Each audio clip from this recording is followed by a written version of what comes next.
سلام و درود دوستان عزیز، امید از جور و صحت و سلامت باشین به یکی دیگر از ویدیوهای آموزشی ما از چینل یوتیوب حیدری وایس خوش آمدین.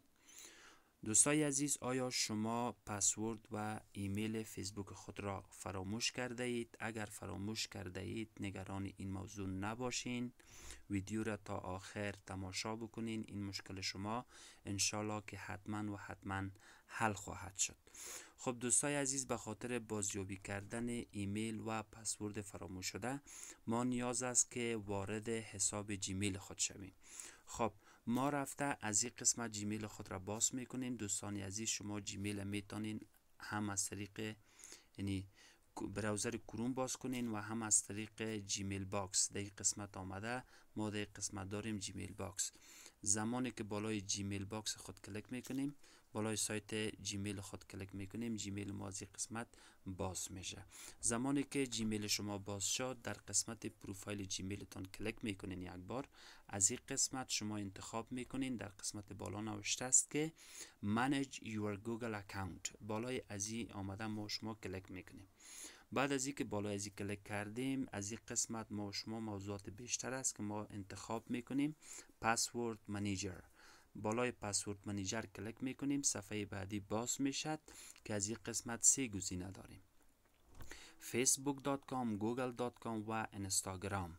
بالای facebook.com آمده کلیک میکنیم. زمانی که بالای از کلیک میکنیم، در قسمت enter your screen lock، یعنی قلف تلفن خود را از این قسمت باز میکنیم که وارد حساب درست شویم.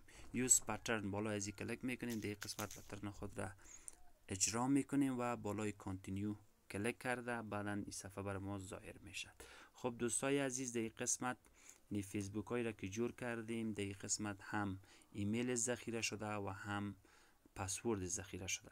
خب اینال در این قسمت این فیسبوک اول انتخاب میکنیم. در این قسمت ایمیل ازی هست، شماره تلفن است و بالای کپی کلیک کرده آمده در قسمت ایمیل باکس فیسبوک خود. در این قسمت ایره چه میکنیم؟ پیستش میکنیم. فشار میگیریم، بالای پیست کلیک میکنیم، در این قسمت پیست میشه. دوباره در قسمت جیمیل خود رفته پسورد ازی را کپی میگیریم و رفته در قسمت فیسبوک، در قسمت پسورد باکس ازی ایره پرس یا فشار میگیریم، از این قسمت پیستش میکنیم. زمانی که ایمیل و پسورد خود را از قسمت جیمیل آوردین در این قسمت، بعد از او بالای ورود به سیستم یا ورود به سیستم کلیک میکنیم.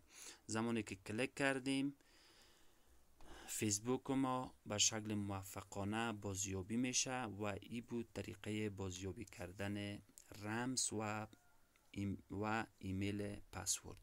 خب دوستای عزیز، اگر ویدیوهای ما خوشتان آمد، شما ویدیوهای ما را لایک کنین، صفحه ما را سابسکرایب بکنین و زنگوله‌ای که در پهلویش هست او را هم فشار بدین تا اینکه با محض اینکه ویدیوها را ما اپلود میکنیم شما اولین کسی باشین که ویدیوهای ما را ببینین و از او استفاده بکنین.